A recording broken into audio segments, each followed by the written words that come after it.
नमस्ते, कैसे हैं आप सब? स्वागत है आपका हमारे चैनल पर। आप सभी का बहुत बहुत स्वागत है आज की इस नई वीडियो में। तो चलिए आज का वीडियो शुरू करते हैं। ओम श्रीमन्नारायणाय नमः। श्री विष्णु पुराण 13वां अध्याय। राजा वेन और पृथु का चरित्र।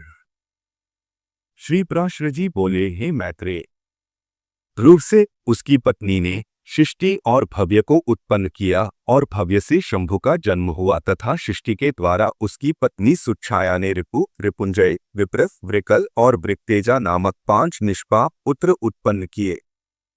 उनमें से रिपु के द्वारा बृहति के गर्भ से महातेजस्वी चाक्षुष का जन्म हुआ। चाक्षुष ने अपनी भार्या पुष्करणी से, जो वरुण कुल में उत्पन्न और महात्मा वीरन प्रजापति की पुत्री थी, मनु को उत्पन्न किया, जो मनवंतर के अधिपति हुए।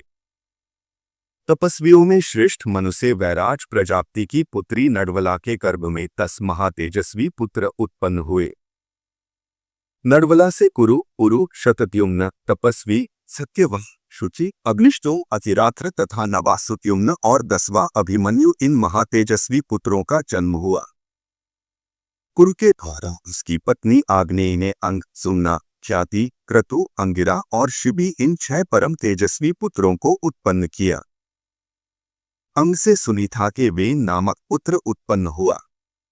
ऋषियों ने उस वेन के दाहिने हाथ का संतान के लिए मंथन किया था। हे महामुने, वेन के हाथ का मंथन करने पर उससे वैन्य नामक महीपाल उत्पन्न हुए, जो पृथु नाम से विख्यात है और जिन्होंने प्रजा के हित के लिए पूर्व काल में पृथ्वी को तुहा था। श्री मैत्रेय जी बोले, हे मुनिश्रेष्ठ, परमर्षियों ने वेन के हाथ को क्यों मथा जिससे महापराक्रमी पृथु का जन्म हुआ?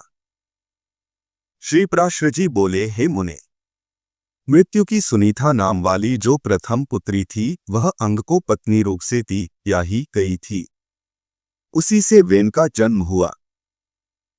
हे मैत्रेय, क्योंकि कन्या का पुत्र अपने मातामह नाना के दोष से स्वभाव से ही दुष्ट प्रकृति हुआ, उस वेन का जिस समय महर्षियों द्वारा राजपद पर अभिषेक हुआ, उसी समय उस पृथ्वीपति ने संसार भर में यह घोषणा कर दी कि भगवान, यह पुरुष मैं ही हूँ। मुझसे अतिरिक्त यज्ञ का भोक्ता और स्वामी हो कौन सकता है? इसलिए कभी कोई यज्ञ, दान और हवन आदि न करे। हे मैत्रेय, तब ऋषियों ने उस पृथ्वीपति के पास उपस्थित हो पहले उसकी खूब प्रशंसा कर सांत्वनायुक्त मधुर वाणी से कहा। ऋषिगण बोले, हे राजन, हे पृथ्वीपते, तुम्हारे राज्य और देह के उपकार तथा प्रजा के हित के लिए हम जो बात कहते हैं, सुनो। तुम्हारा कल्याण हुआ देखो, हम बड़े बड़े यज्ञों द्वारा जो सर्व यज्ञेश्वर देवाधिपति भगवान हरि का पूजन करेंगे, उसके फल में से तुमको भी 6ठा भाग मिलेगा। हे नृप, इस प्रकार यज्ञों के द्वारा यज्ञ पुरुष भगवान विष्णु प्रसन्न होकर हम लोगों के साथ तुम्हारी भी सकल कामनाएं पूर्ण करेंगे। हे राजन, जिन राजाओं के राज्य में यज्ञेश्वर भगवान हरि का यज्ञों द्वारा पूजन किया जाता है, वे उनकी सभी कामनाओं को पूर्ण कर देते हैं। मुझसे भी बढ़कर ऐसा और कौन है जो मेरा भी पूजनीय है? जिसे तुम यज्ञेश्वर मानते हो, वह हरि कहलाने वाला कौन है? ब्रह्मा, विष्णु, महादेव, इंद्र, वायु, यम, सूर्य, अग्नि, वरुण, धाता, उषा, पृथ्वी और चंद्रमा तथा इनके अतिरिक्त और भी जितने देवता शाप और कृपा करने में समर्थ हैं, वे भी राजा के शरीर में निवास करते हैं। इस प्रकार राजा सर्वदेवमय है। हे ब्राह्मणों, ऐसा जानकर मैंने जैसी जो कुछ आज्ञा की है वैसा ही करो। देखो, कोई भी दान, यज्ञ और हवन आदि न करे। हे द्विजगण, स्त्री का परम धर्म जैसे अपने पति की सेवा करना ही माना गया है, वैसे ही आप लोगों का धर्म भी मेरी आज्ञा का पालन करना ही है। ऋषिगण बोले, महाराज, आप ऐसी आज्ञा दीजिए जिससे धर्म का क्षय न हो। देखिए, यह सारा जगत अभी यज्ञ में हवन की हुई सामग्री का ही परिणाम है।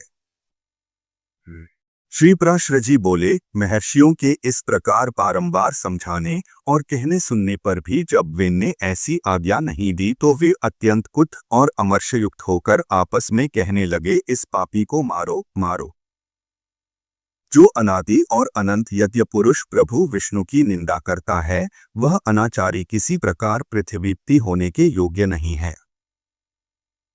ऐसा कह मुनिगणों ने भगवान की निंदा आदि करने के कारण पहले ही मरे हुए उस राजा को मंत्र से पवित्र किए हुए कुशाओं से मार डाला। तदंतर उन मुनीश्वरी ने सब ओर पड़ी धूली उठती देखी। उसे देखकर उन्होंने अपने निकटवर्ती लोगों से पूछा, क्या क्या है?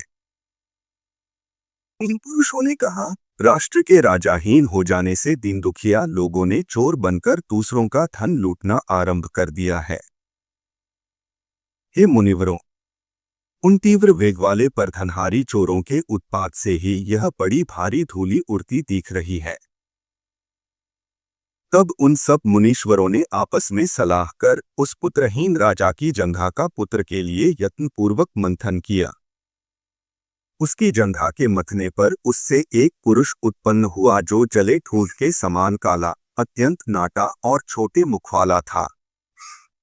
उसने अति आतुर होकर उन सब ब्राह्मणों से कहा, मैं क्या करूं? उन्होंने कहा, निशीत बैठ। आथा वह निषाद कहलाया।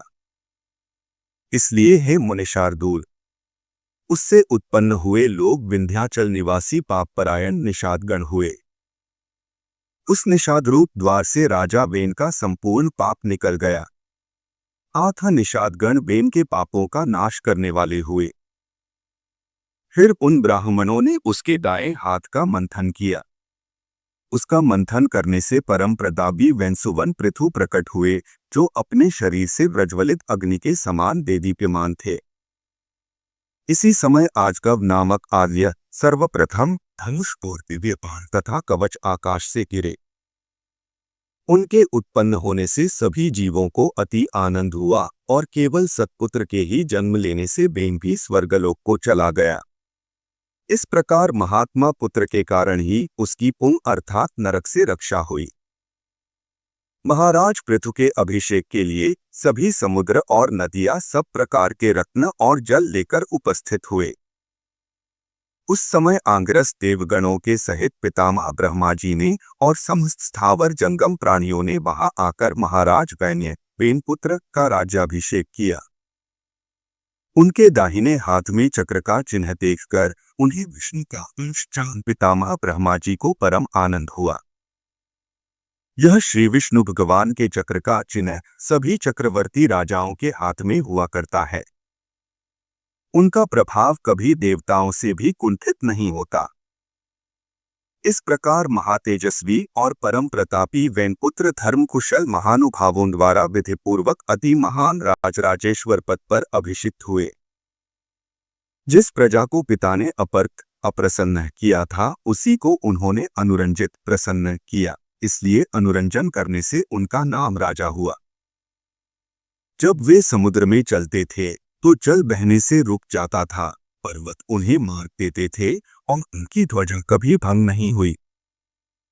पृथ्वी बिना जोते बोए धान्य पकाने वाली थी, केवल चिंतन मात्र से ही अन्न सिद्ध हो जाता था। गाय कामधेनु रूपा थी और पत्ते पत्ते में मधु भरा रहता था। राजा पृथु ने उत्पन्न होते ही पैतामह यज्ञ किया। उससे सोमाभिश्व के दिन सूती सोमाभिश्व भूमि से महामती सुख की उत्पत्ति हुई। उसी महायज्ञ में बुद्धिमान मागध का भी जन्म हुआ। तब मुनिवरों ने उन दोनों सूत और मगधों से कहा, तुम इन प्रतापवान वेनपुत्र महाराज पृथु की स्तुति करो। तुम्हारे योग्य यही कार्य है और राजा भी स्तुति के ही योग्य हैं। तब उन्होंने हाथ जोड़कर सब ब्राह्मणों से कहा, ये महाराज तो आज ही उत्पन्न हुए हैं, हम इनके कोई कर्म तो जानते ही नहीं हैं। अभी इनके न तो कोई गुण प्रकट हुए हैं और न यशी विख्यात हुआ है, फिर कहिए हम किस आधार पर इनकी स्तुति करें। ऋषिगण बोले, ये महाबली चक्रवर्ती महाराज भविष्य में जो जो कर्म करेंगे और इनके जो जो भावी गुण होंगे उन्हीं से तुम इनका स्तवन करो। श्री पराशर जी बोले, यह सुनकर राजा को भी परम संतोष हुआ। उन्होंने सोचा, मनुष्य सद्गुणों के कारण ही प्रशंसा का पात्र होता है, आत्म मुझको भी गुण उपार्जन करने चाहिए। इसलिए अब स्तुति के द्वारा ये जिन गुणों का वर्णन करेंगे मैं भी सावधानता पूर्वक वैसा ही करूंगा। यदि कुछ भी कहेंगे तो मैं उन्हें त्यागूंगा। इस प्रकार राजा ने अपने चित्त में निश्चय किया। तदंतर उनसुत और मागध दोनों ने परम बुद्धिमान वेनंदन महाराज पृथु का उनके भावी कर्मों के आश्रय से स्वर सहित कई प्रकार स्तवन किया। उन्होंने कहा, ये महाराज सत्यवादी, दानशील, सत्य मर्यादा वाले, लज्जाशील, सुहद, क्षमाशील, पराक्रमी और दुष्टों का दमन करने वाले हैं।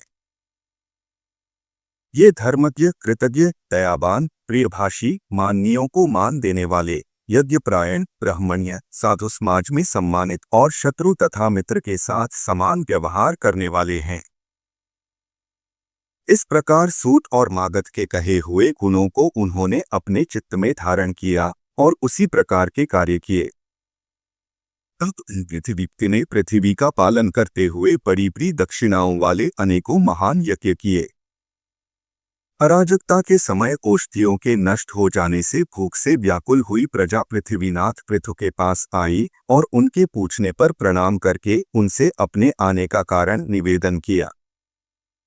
प्रजा ने कहा, भी प्रजापति नृपश्रेष्ठ, अराजकता के समय पृथ्वी ने समस्त औषधियां अपने में लीन कर ली हैं, अतः आपकी संपूर्ण प्रजा क्षीण हो रही है। विधाता ने आपको हमारा जीवनदायक प्रजापति बनाया है। अतः क्षुधारूप महारोग से पीड़ित हम प्रजाजनों को आप जीवन रूप औषधि दीजिए। श्री पराशर जी बोले, यह सुनकर महाराज पृथु अपना आजगव नामक दिव्य धनुष और दिव्य बाण लेकर अत्यंत क्रोधपूर्वक पृथ्वी के पीछे दौड़े। तब भय से अत्यंत व्याकुल हुई पृथ्वी गौ का रूप धारण कर भागी और ब्रह्मलोक आदि सभी लोकों में गई। समस्त भूतों को धारण करने वाली पृथ्वी जहां जहां भी गई वहीं वहीं उसने वेनपुत्र पृथु को शस्त्र संधान किए अपने पीछे आते देखा। तब उन प्रबल पराक्रमी महाराज पृथु से उनके पार से बचने की कामना से कांपती हुई पृथ्वी इस प्रकार बोली। पृथ्वी ने कहा, हे राजेंद्र, क्या आपको स्त्रीवध का महापाप नहीं दिख पड़ता जो मुझे मारने पर आप ऐसे उतारू हो रहे हैं? पृथु बोले, जहाँ एक अनर्थकारी को मार देने से बहुतों को सुख प्राप्त हो उसे मार देना ही पुण्यप्रद है। पृथ्वी बोली, है नृपश्रेष्ठ, यदि आप प्रजा के हित के लिए ही मुझे मारना चाहते हैं तो मेरे मर जाने पर आपकी प्रजा का आधार क्या होगा? पृथु ने कहा, अरे वसुधे, अपनी आज्ञा का उल्लंघन करने वाली तुझे मारकर मैं अपने योग बल से ही इस प्रजा को धारण करूंगा।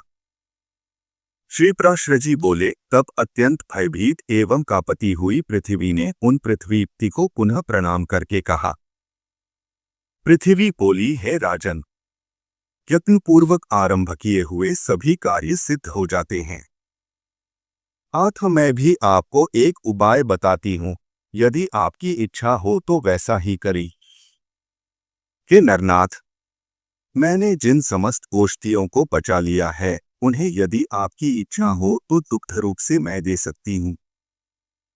अतः हे धर्मात्माओं में श्रेष्ठ महाराज, आप प्रजा के हित के लिए कोई ऐसा वत्स पहरा बनाइए जिससे वात्सल्यवश में उन्हें दुग्ध रूप से निकाल सकूं, और मुझको आप सर्वत्र समतल कर दीजिए जिससे मैं उत्तमोत्तम औषधियों के बीज रूप दुग्ध को सर्वत्र उत्पन्न कर सकूं। श्री पराशर जी बोले, तब महाराज पृथु ने अपने धनुष की कोटि से सैकड़ों हजारों पर्वतों को उखाड़ा और उन्हें एक स्थान पर इकट्ठा कर दिया। इससे पूर्व पृथ्वी के समतल न होने से पूर्व और ग्राम आदि का कोई नियमित विभाग नहीं था। हे मैत्रेय, उस समय अन्न, गोरक्षा, कृषि और व्यापार का भी कोई क्रम न था। यह सब तो वेनपुत्र पृथु के समय से ही आरंभ हुआ है। हे द्विजोत्तम, जहां जहां भूमि समतल थी वहीं वहीं पर प्रजा ने निवास करना पसंद किया। उस समय तक प्रजा का आहार केवल फल मूल आदि ही था, वह भी औषधियों के नष्ट हो जाने से बड़ा दुर्लभ हो गया था। तब पृथ्वीपति पृथु ने स्वयं मनु को बछड़ा बनाकर अपने हाथ में ही पृथ्वी से प्रजा के हित के लिए समस्त धान्यों को दुहा। हे तात, उसी अन्न के आधार से अब भी सदा प्रजा जीवित रहती है। महाराज पृथु प्राणदान करने के कारण भूमि के पिता हुए, इसलिए उस सर्वभूत धारिणी को पृथ्वी नाम मिला।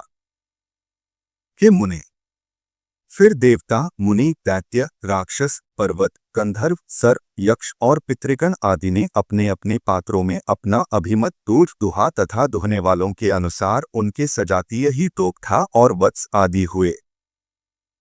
इसीलिए विष्णु भगवान के चरणों से प्रकट हुई देवी सबको जन्म देने वाली, खाने वाली तथा धारण और पोषण करने वाली है। इस प्रकार पूर्व काल में वेन के पुत्र महाराज पृथु ऐसे प्रभावशाली और वीर्यवान हुए। प्रजा का रंजन करने के कारण वे राजा कहलाए। जो मनुष्य महाराज पृथु के इस चरित्र का कीर्तन करता है, उसका कोई भी दुष्कर्म फलदायी नहीं होता। पृथु का यह अत्युत्तम वृत्तांत और उनका प्रभाव अपने सुनने वाले पुरुषों के दुःस्वप्नों को सर्वदा शांत कर देता है। इति श्री विष्णु पुराणे प्रथमेशे त्रयोदशोऽध्याय। तो आज की वीडियो में बस इतना ही। अगर आपको ये वीडियो पसंद आया हो तो इसे लाइक करें और चैनल को सब्सक्राइब करना न भूलें। आपको ये वीडियो कैसी लगी हमें कमेंट करके जरूर बताएं। मिलते हैं अगली वीडियो में। तब तक के लिए अपना ध्यान रखिए, खुश रहिए, स्वस्थ रहिए और देखते रहिए हमारा चैनल। धन्यवाद।